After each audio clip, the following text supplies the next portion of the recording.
Transcription 2, speed 140 words per minute. Start.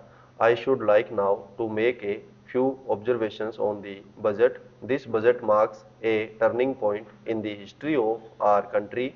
It is no use attempting, as some of my friends have done, either to deprecate the budget very strongly or to suggest that we are not witnessing a new revolution in our methods of fiscal training and technique.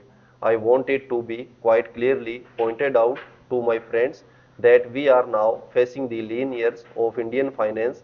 Hitherto, we had revenue surpluses which were a form of public saving and which were meant to be utilized for capital development. Hereafter, this form of revenue surplus would not be available.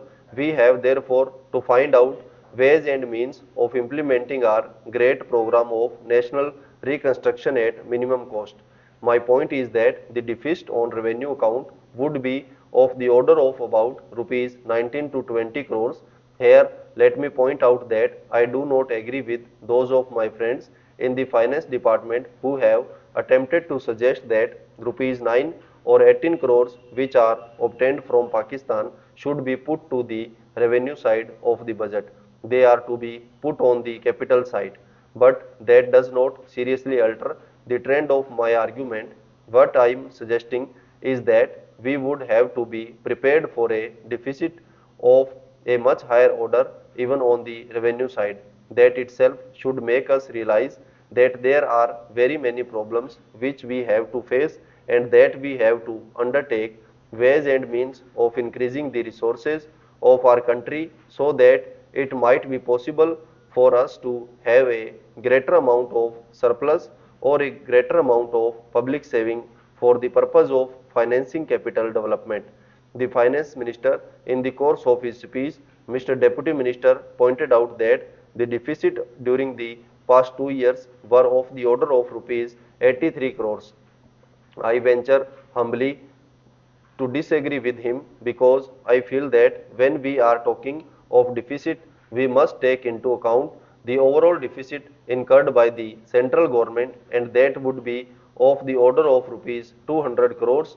During the year of relatively light expenditure, we had a shortfall of about rupees 200 crores.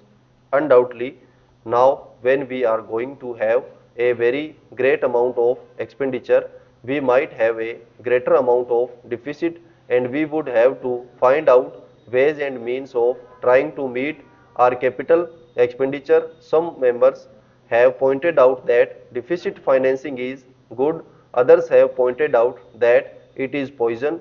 One honorable member who preceded me pointed out that it could be taken like a tonic. Now, I am not willing to enter into the merits of deficit financing or demerits of deficit financing in an academic spirit. The time has now come when we should face realities.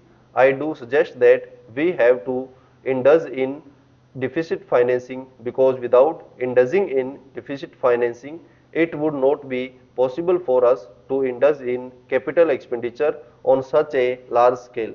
But when we are talking of the scope of deficit financing, I would like to place before the House and the Finance Minister the two great limitations which face us. The first limitation that faces us is that concerning the internal price level. The Honorable Finance Minister referred to the cost of living.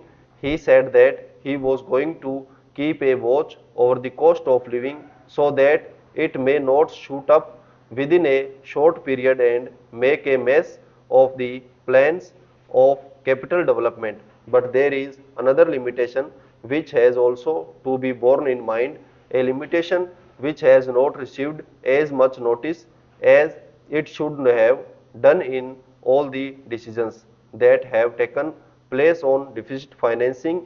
That limitation is the external limitation or the limitation which arises on account of our balance of payments positions.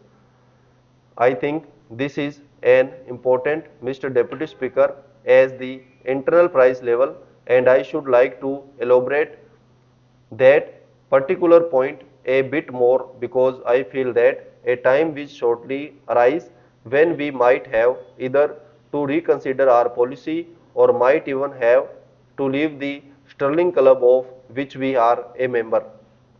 The second serious limitation is as serious as the first. What would be the consequences of deficit financing on our balance of payments?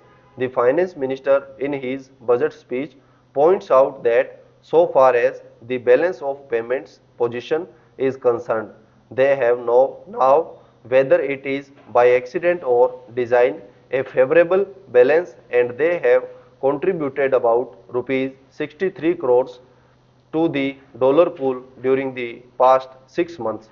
But the moment we indulge in deficit financing, we have to be prepared for worsening of our balance of payments. Stop.